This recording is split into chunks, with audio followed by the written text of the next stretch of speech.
¿Qué está pasando, gente linda? Beyond the Game, otro podcast más con esta máquina, Justin Davis, the twist. Welcome, man. I appreciate it, Thank you for being here, Appreciate man. you having me, man. Thank you, for sure. It's an honor. It's a pleasure, of course. Let's go. So, gente, vamos a hacer esto en inglés completamente, así que esto va a ser First time. First time, there you go. First time ever talking in all this thing, all the podcast in English. So, si mi acento tiene un poquito de plátano, así que vamos a darle.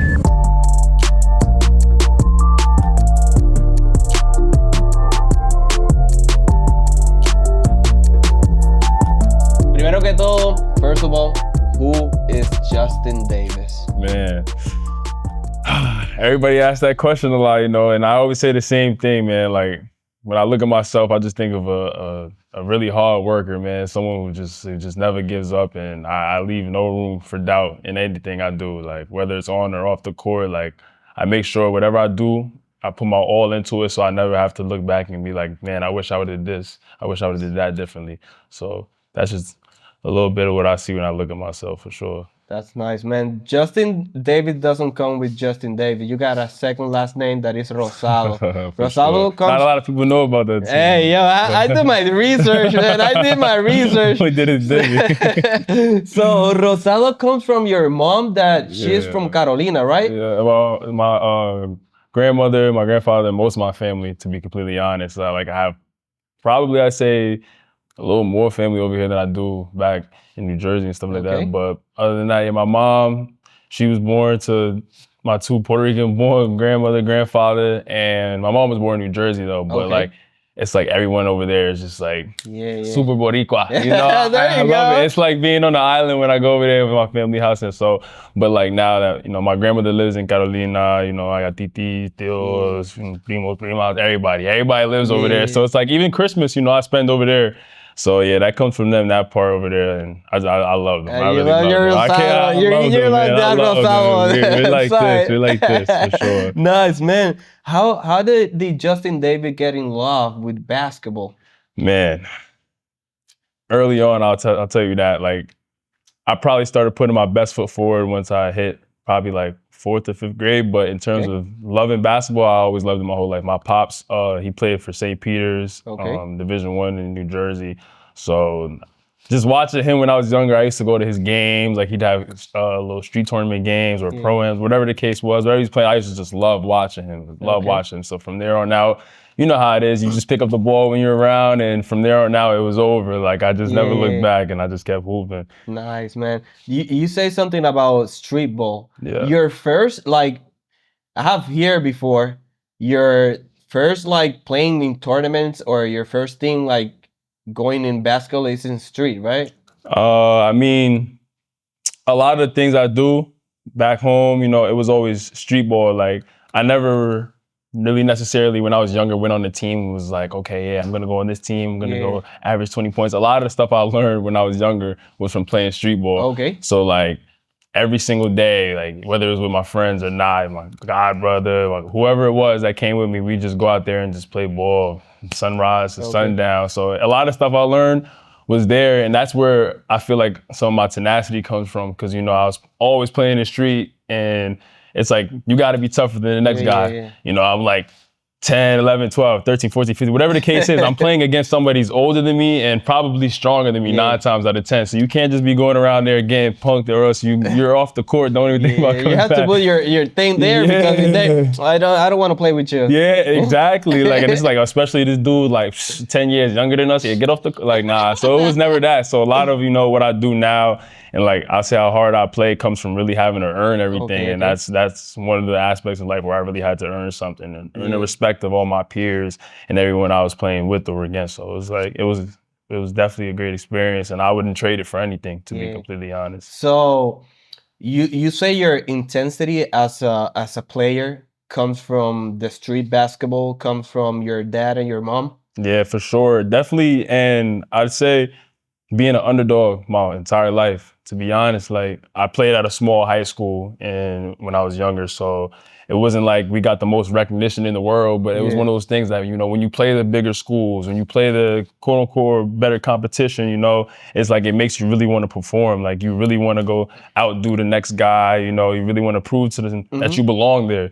You know, so being an underdog my entire life, you know, I went to a Division II junior college. I earned my way to a Division I junior college, to a Division II, you know, and I did whatever I did in Yeah. school and all that stuff. So everything, every aspect of basketball in my life, I've been an underdog, and that's really where that comes from. So I always had to prove myself. So you say you come from an underdog, but I have did my research, bro. Okay. I got here like you're in your high school.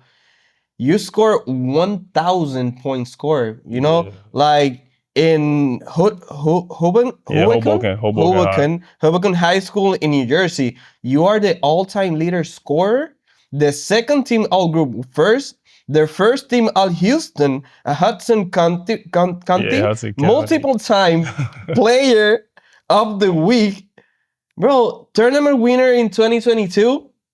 All CACC All Tournament MVP in 2022, and you say you're underdog. I had to earn all that, man. Yo, you say I that had you have to earn all it. that. I had to earn all that because it was like, even in high school, it wasn't ever a situation where it was like, oh, Justin Davis is here, let's just give him the basketball and let him do whatever he wants to do. Like I was always the guy that was in practice. I was diving on the floor. I was grabbing the most rebounds. I was always playing the hardest. So it was like a kind of situation where it was like, all right, well, this guy's getting 20 points by just playing harder than everybody else. And then, you know, I was able to shoot. I was a little bit of skill in high school. And then that's when I was just from there on out. And I was blessed. I was blessed to have a great coach, Coach Sean Comer. I love you, Coach. That's my dog, man. Coach Sean. He really believed in me. Like from my sophomore year, he came into Hoboken High and he really like just saw the vision with me. He was like, he saw how hard of a worker I was. I was always in the gym. I was the first one to the school before any other student just to work out.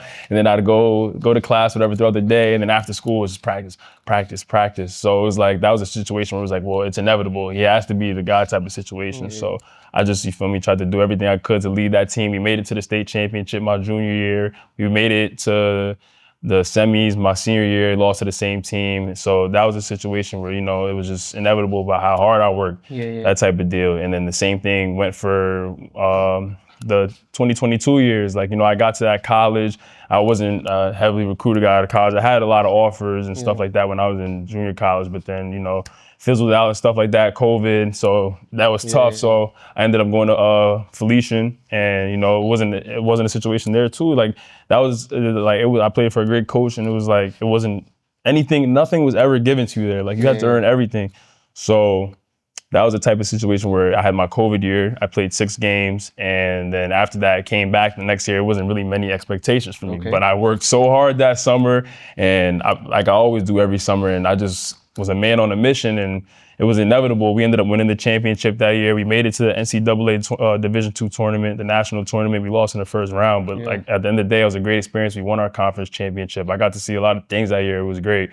So even here, like, you know, being here, it wasn't just like a situation where you're just gonna go in and kill. Like nobody gives you anything, and anywhere in life, any aspect of life. That's not even just basketball. In any aspect of life, you have to earn everything. And I really pride myself on being one of those people who get what they want from a lot of hard work and just never giving up, bro. That's nice, bro. Like you saying like that, anything is earned. You almost be a BCN player. So you got drafted by San Germán, and then something happened there, and you get cut off, right? So that was 2023, right? Yeah. Whoa. 2023, 2024. Yeah, 4. I got drafted 2024. So before that, you were playing in high school and college right there, and you were chilling in the United States, and you got a call. So talk to me about that. That was a crazy experience. It was I was finishing up my senior year of college at Felician, and I got a DM from a page. It was like, oh, you ever, just a random PR page. I can't remember the name of it. Oh, Pure Basket. Yeah. So they text me, like, oh, you ever thought about being a BSN draft? I'm like, oh, BSN, what's that? Like, what is that, that's the league? Like, it was like, oh, it's first division in Puerto Rico. I'm like, oh man, I started looking it up and I started seeing all the notable names in there, how good the competition is, how high level basketball actually was. And I'm like, wow, like the fans, the fans are going crazy. Like, this is my type of environment. Like, and on top of that, I get to be on my home island. I get to be with family. I'm like, man, sign me up. Like, I'm there. So yeah, in Puerto Rico. I'm there, and it's crazy because one of my teammates, Jalen Colon, he got drafted too. So we were both in. So we were both in season. Both of us were in season, and we both had to both got drafted. He got drafted first round. I got second round, and we just got a call. It was like, all right, you got to be here 3 days after your season. And we were like, wait, whoa, what? We got like 1 or 2 games left, so we just got to pack our bags and go. Yeah, bye-bye. So we both packed our bags. We left the PR, and then that was that. So I ended up at San Herman. And, you know, it was a great experience, though, being there. I learned a lot. You know, I definitely learned a lot playing with a whole bunch of great vets, you know, being around a lot of professionals that have been there for some years. So I picked up a lot of stuff. And, of course, getting to live here, it was amazing. I loved it. So, but it definitely was a humbling experience because I haven't got cut from a basketball team to that point since I was like 9 or 10. So that was the first time in ages. I'm 24 now at that point in time. And I'm like, man, like, am I doing something wrong? Like, so it was very humbling, and that just lit another fire under me, you know, like that just, you could either go about that 2 ways. You could either say, man, well, I got cut, it's over, let's just go do whatever else, or you could just stick with it and keep putting your best foot forward. And that's exactly what I did. And I'm very grateful to end up where I'm at here today. So to everybody that doesn't know, you have to be drafted in BCN. I would say this in Spanish, and then I would translate it. Para aquellas personas que no saben, para tú estar en un draft en el BCN, tú tienes que tener padre o tienes que ser parte de ser puertorriqueño. So, and in my case, my grandmother and my grandfather, everyone else, you got Puerto Rican things, they've lived this their whole life. So it's like, it's just a situation where it's not even a question. Like, you know, I know some people probably might not look at it that way. That way, because, that's you know, true. it's because like, you know, I didn't live here my whole life or whatever the case is, but like, my whole family's here. You know, I've been here every single summer of my life up until probably high school. And then I obviously had stuff to do with basketball and stuff like that. So probably up until I was like 15, 16, I was coming here every summer. So it's not like it was nothing brand new, like I'd never seen it before. Like, nah, like. So you were Puerto Rican. All my family here, I'm Puerto Rican. You're like, Puerto Rican. Like, you know, so I understand the doubt, you feel me? It's not, no knock to anybody, you feel me, that has their doubt. It is what it is, and I love it. I love it. I love being here. I love my family. I love my heritage. I love where I come from. I love the history. I love everything about it. So it's never a question. Yeah, that's cool to hear, man. So you were to BCN, you got cut off, you got humbled by that, you got into the wall and said, okay, this is it. So the thing is, like, you came here to Santero en la Puertorriqueña just because you knew, I mean, Jeselki knew you. So you were living in Rincon and he say, yo, I'm playing here. So Justin, no, so it was crazy. But yeah, I was just maintaining my training in Rincon. Like, I just didn't change anything about my routine. Like, I still worked out, you know, I still lifted, still shot every day, did everything I could just to make sure I was a better basketball player. And Jaselki he actually DM'd me. And I'm like, man, I haven't heard from him since San Herman. So like, he was like, yo, you think about playing in the second division of Puerto Rico and in Puerto Riqueña? I'm like, Puerto Riqueña? What's that? I'm like, eso. I'm like, what's up? Like, what is that? Like, I'll do it. Like, what's up? You don't got to tell me twice. He's like, oh yeah, they're about to make a new team. Santeros, reactivated. And, you know, like, coming from San Herman, I was a little skeptical because, you know, I didn't sign a contract, official contract there. So I was just kind of there, just kind of winging it, wondering if I'm going to officially be there or not. Like, so I was kind of skeptical at first, you know. I'm like, man, it's gonna be the same type of situation, but nah, just the Selkie, I really appreciate him. He really helped me out a lot. Like, with truly, honestly, I mean this, I would not have been here without him. Like, literally, like, I couldn't say enough. So I couldn't give enough thanks to him for real. So, but he gave me that call. I came over. And I met Hector and Irvin on our first day here, and after that, it was just like this. And I was like, man, I can see that this is a family. This isn't the same thing. Like, you know, obviously, and no knock to, you know, BSM, but it's more business, you know, like it's just more cutthroat.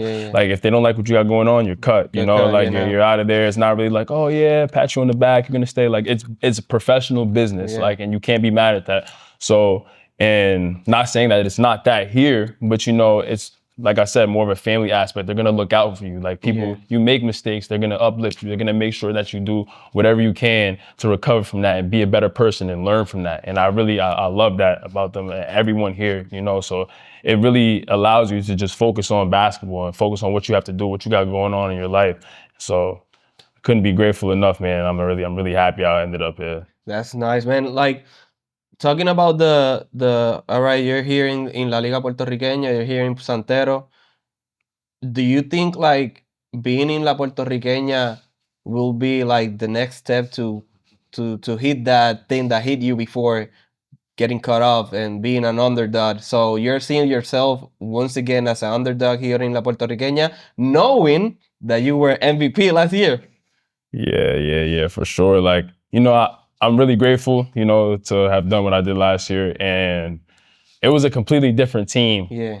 Last year, you know, obviously we lost people, you know, that's my dog, and hell of a player. That was the 1-2. Hell of a player, man. And that 1-2 punch was serious. It was like 1-1 for like that punch was there crazy. There were no two. It was like no literally, it was like, bro, nobody's ever seen a team with 2 MVPs, because there's literally 2 MVPs in the team, bro. Regardless of who got the trophy, it was 2 MVPs in that team at the end of the day, man. It was a situation you just hear people do your thing, or he's like, here, Twist, do your thing. I'm like, all right, man. He got the ball. I'll sit in the corner. I'm watching. I'm enjoying the show. Like, you know, it was really fun though. It was really fun. But yeah, even though I did what I did last year, though, at the end of the day, it's still always an underdog mentality for me, because I'm trying to be better than myself. Like, I'm not really looking So you're like, the thing is, this is something that for me, I'm sorry to interrupt. Not so the good. thing is, like, I see myself doing that every time, but that's a lot of pressure. Like, not putting yourself underdog just because somebody saw you as underdog. It's just because you saw yourself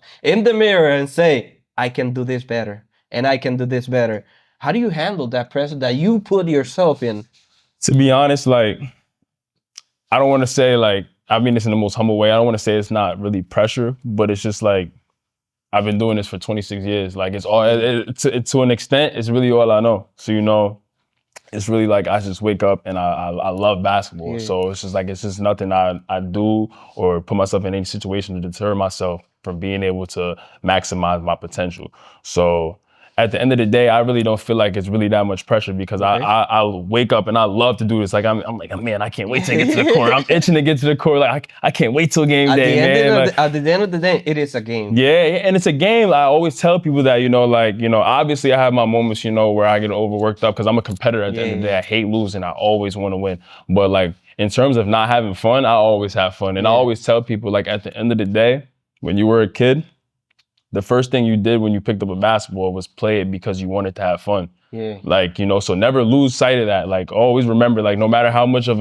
a business aspect you may feel like, or pressure because whatever it is, like a teammate or coach or a situation off the court, whatever it is, man, you feel pressure, just remember you started playing this to have fun at the end of the day. So just never lose sight of that. And when you're having fun, you can tell when someone's having fun on the court. Like, you genuinely can see it. Like, they're enjoying yourself, smiling, laughing, everything's clicking with teammates. So just never lose sight of that. I'll tell somebody that all the time, never lose sight of that. So you say, like, you love basketball, but your first love was baseball. Yeah. Tell me about that, bro. I'm a baseball fan. Tell me about that. Man, I still throw the ball every day to this day, man. I love it, man. I started off probably when I think I was like 4. Really? But then I stopped playing, and I told him, I'm like, Ma, I don't want to play no more. I love basketball more. But it's crazy because it wasn't even that. I was playing a little basketball, but it wasn't even like something where I was like, yeah, I'm gonna be super serious with it. Like, when I was young, it was just one of those things, like just being a little young kid, like, I don't feel like playing anymore. But I got back into it probably when I was like 10 or 11, and I met one of my teammates. His name was Tyler at Little League. And his dad, Rob, man, amazing people, man. Like they really took me in like family. Like I told you, everything I've been in was a family aspect. Like being in that team, it really made me fall in love with it. Like, cause everything was like, hey, let's go do this. Let's go do that. You wanna go play catch? You wanna go to the batting cages? Like it was little things like off the court. Hey, let's go to Six Flags together. Like, you feel me? I pay for this, pay for that. Like, you feel me? Amazing people. So I really fell in love with it. We grinded. And we worked hard every day, man. We was throwing that ball, everything you could think of a little kid was doing with the baseball, we was doing that. So it was like a situation with basketball, you know, I really put my all into it. And as the years went on, you know, like I just, you know, naturally gravitated towards basketball a little more because I'm like, man, I could jump a little high now. I was like, I could run a little fast now. I love both of them, but you know, I started playing basketball and I started excelling in that, and I was excelling in baseball as well. But like, it was just something more of a thing. Like I can play basketball 24/7. Like I don't need somebody to be with me to play basketball and all that stuff. I can just go to the gym, just be in there for hours and hours and hours and shoot around, like, you know. So, but that was fun, man. I really love it. I still watch MLB. I still watch Little League World Series. I watch everything, college baseball, everything. I love it. Like, you know, obviously from New York, and my grandfather killed me. Bro, God rest his soul if I said anything else, but you know, big Yankees fan. Oh, he's a Yankees fan? I'm sorry, man. I'm a Boston fan. I'm sorry about that. Everybody here is a Boston fan, man.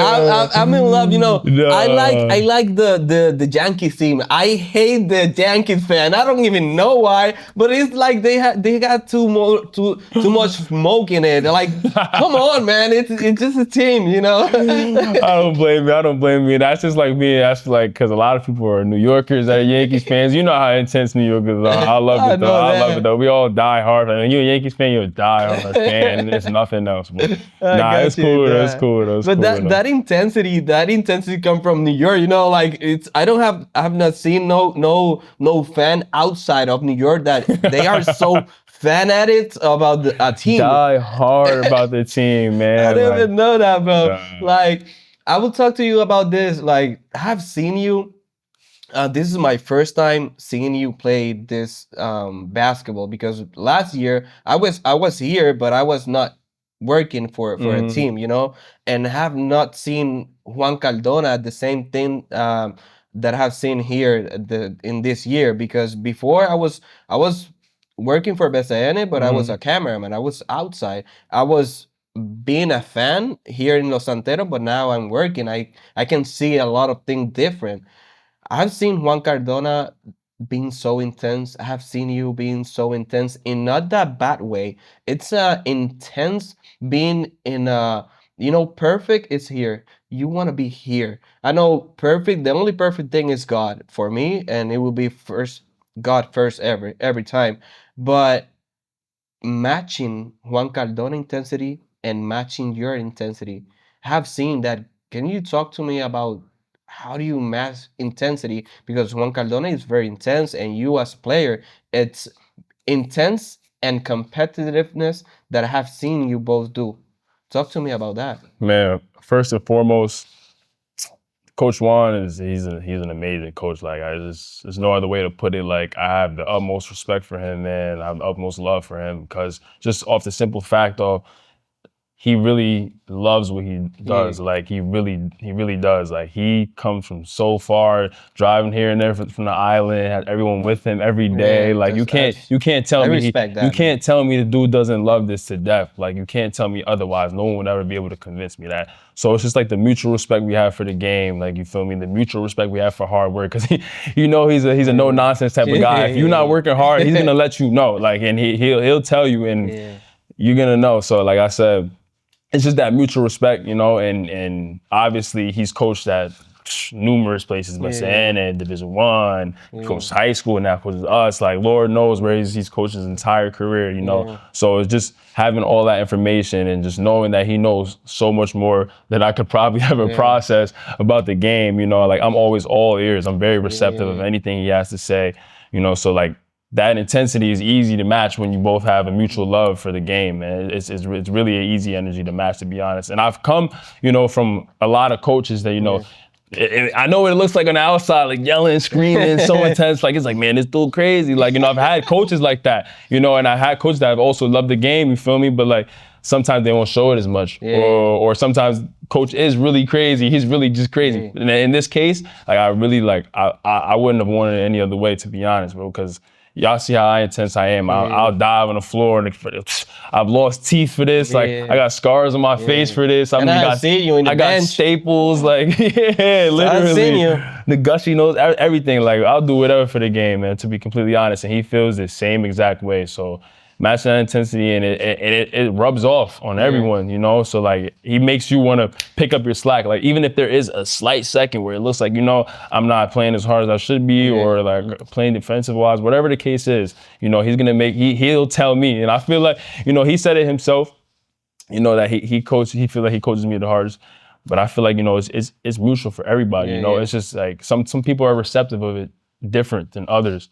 You know, because like some people haven't had a coach as intense as that before. And as we've gotten deeper into the season, you know, people have come to realize, oh, okay, he's not picking on me. He just loves what he does, and he expects this from us, you know? Everyone. He's not gonna expect anything less, and that's what he should expect. And I love that. And that's what brings out the best in everyone. Like everyone has the utmost confidence this year, like, and everyone's just like, I just love the environment. Like, you know, we're doing the little things, like, you know, the cooking thing, or that get you all together. Yeah, we'll go to the beach and stuff like that, chill. Like, it's just the little things, man. And that, like I said, man, that just makes everyone closer. So that intensity is easy to match, man, for sure. That's great to hear, man. Like, but the thing that it just happened, like you say before, it's just part of life.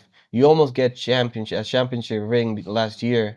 Can you tell me about the experience of, you have, like you talked to me before, you get like you lost in division, I mean in high school. High school. In 2022? Nah, that was I wish 2022. 2021. No, we lost in the championship in 2016. Okay, I got you. But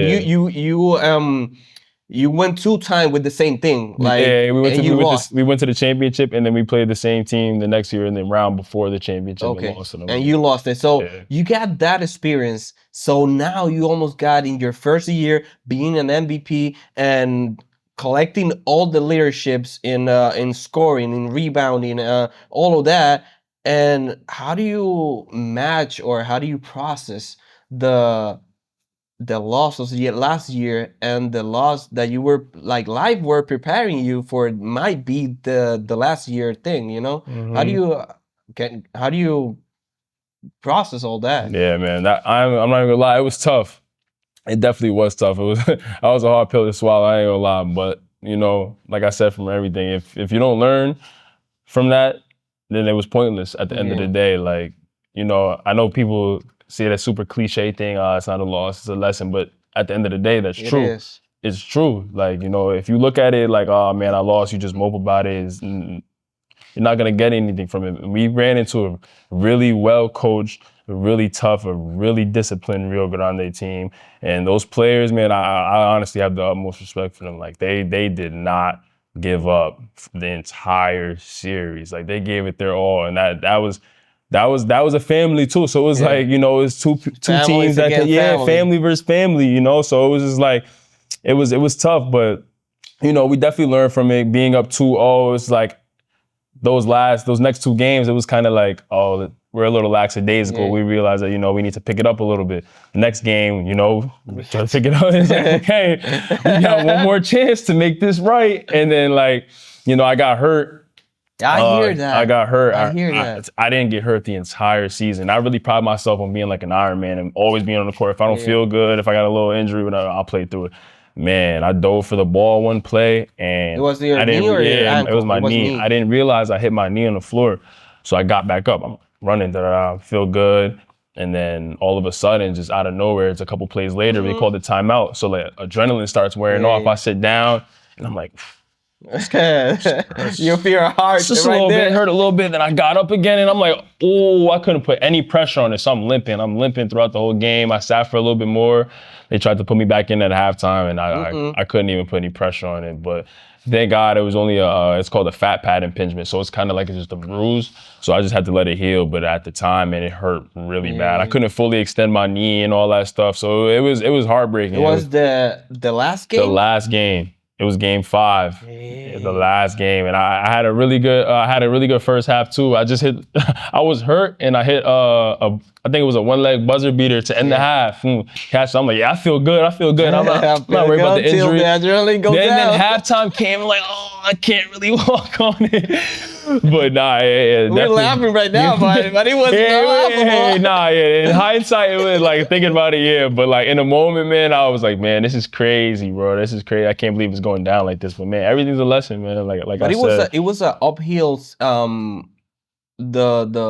The last games, it was uphill every time because you guys played all the full games of a series, and then another full game of series, and then a 5-game series. You were high like uphill and all about the acceleration. And like without me even realizing, I probably had a lot of wear and tear in my body, like, you know, and I played a lot of minutes, but like me personally, I love playing. You know, whole game. It's cool with me, to be honest. I never have any issue with it, but that is a lot of wear and tear in my body without me realizing at the end of the day. So I feel like, and that was just one situation. I hit my knee a little too hard, and it just was like, yeah, you gotta take a break, brother. Like we played Ponce that full series. We played Penuelas the full series, you know, like, and then we went to full series with Rio Grande, you know, and then, you know, the sudden death game that we had. We played San Germán 2 games. Man, it was like, yeah. It was a lot, and nobody was expecting that Santeros. We didn't, like only people who believed in us were us, you know, at the end of the day. So it's like, yeah, they're a new team. They'll probably end up, you know, maybe if they make the playoffs, first, second round, and they're out of there. And then we just did what we did. We just won and we kept winning and went to the playoffs. We're like, I like that. Let's see how far we can get here this time, you know? Like, and we just kept winning, you know? And it's kind of like, you know, we never really hit a low point last season. It was never really a moment where it was like, okay, this is a smack in the face. Let's really wake up. And like, we lost obviously to Maya twice, but that was never really a situation where it was like, okay, we're panicking here. It wasn't a good game. Like, I think we lost by like 20 or something the first time. And the second time we went into overtime with them. And like, you know, that was the game that people hit the half court shot that are cash. Overtime. And then we ended up losing. So it wasn't really a game where we're like, man, we're kind of panicking. So it was that point in the season where we lost that last game where it was kind of like, damn, like, maybe we could have did a couple of things better. You know, maybe we could have did this a little different. But, you know, like I said, it's a lesson.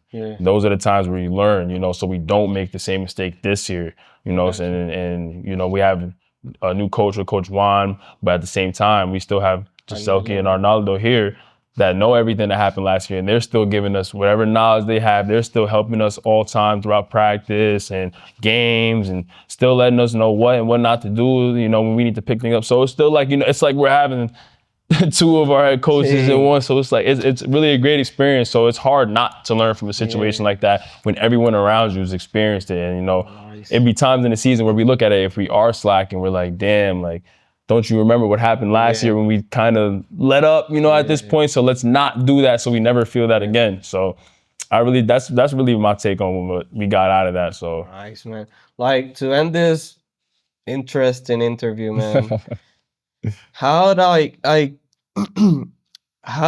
what advice did you give to yourself and your peers and your together? What advice that you can give, because all of the things that you have passed through, like injuries, not making something that you really want, like, what advice that you can give to all basketball players like around you and yourself? Man, simple as this, like, really just believe in yourself, bro. Like, it's gonna be times where no one else believes in you, and like I said, you could either just hang it up and give up, or you could put your best foot forward. And like, there was times where people really told me, like, I've had coaches personally tell me I can't reach this level, you know, or I've had teammates personally tell me, oh, you're not gonna do this, you know, in my past, like, and I could have listened, you know, I could have definitely succumbed to what they had to say and just be like, okay, whatever, and like, you know, I'm not gonna do this, I'll just go whatever, get a job, whatever the case is, and not play. Like, there's gonna be times where you get hurt, where you get cut, you know, where you don't play. You wanna play the whole game, you play 5 minutes, you know, like,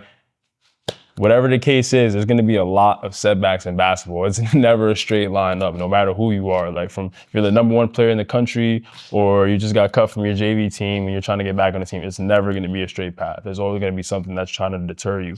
So if you don't believe in yourself, to be honest, bro, you'll get derailed off that path, you know, and I've seen it. I've seen it happen a lot, unfortunately, you know, so that's really one of the things where it's like, if you stick with it, bro, something's gonna come of it. Like I promise, something's gonna come of it, bro. Like your hard work will never go unnoticed, bro. If you're really working that hard, to be honest, because people think they're working hard, you know, at times, but there's always the next guy that's doing something more better. You know, go for a 2-mile run. Okay, I'm good for the day. Yeah, there's another guy that just did that and he lifted and he got shots up because he got cut last year, you know, a situation like that. So just always stick with it, honestly, and really believe in what you can do. That's really all I have to say. Play with the utmost confidence all the time. Man, thank you for that advice. I will take that for me too. That's just life. That's life. That's what I'm saying. That's why, like, you know, that's why I really love this, because it's like everything I do on the court is I apply that to every aspect of my life. You know, it's not just hooping, like whether it was school or whatever the project I got going on the side, like it's not just basketball, man. They gotta apply that to every aspect in life. I mean, that's the beauty of sport. My sport sometimes is a little bit like negative things and positive things because someone win and someone lose. But life is the same thing. Like that's why I love sports so much, because sports make you friends, make you a better person, make you bigger in every aspect of yourself if you believe in you. Yeah, exactly, exactly. Like I've met a lot of people over here, you know, and I consider family now, you know, just from being consistent and believing in my abilities and believing what I can do. Like I said, I could have just hung it up after San Ramon, but you know, luckily I stuck with it, and thankfully, you know, Giselke gave me that call, and I'm blessed. I'm truly blessed at being in this situation now, and I'm very, very grateful. So, man, I'm grateful right now for this interview, Justin. Thank you a lot. Of course, I appreciate you. Thank you for this time. Thank you for the interview. Thank you for being yourself every time, you know, and give it the 110% every time. So here, guys, you got it, Justin Davis, Twist. Bro, espero que esta entrevista haya estado super nice en mi inglés, que tiene el platanito. It was great. But thank you, Justin. There you go. Of course, y'all. Santeros out of here, man. I appreciate y'all. I love y'all, man. Like I said, be you. Never be anybody else. Thank you, Papa. Do it, bro. Thank you.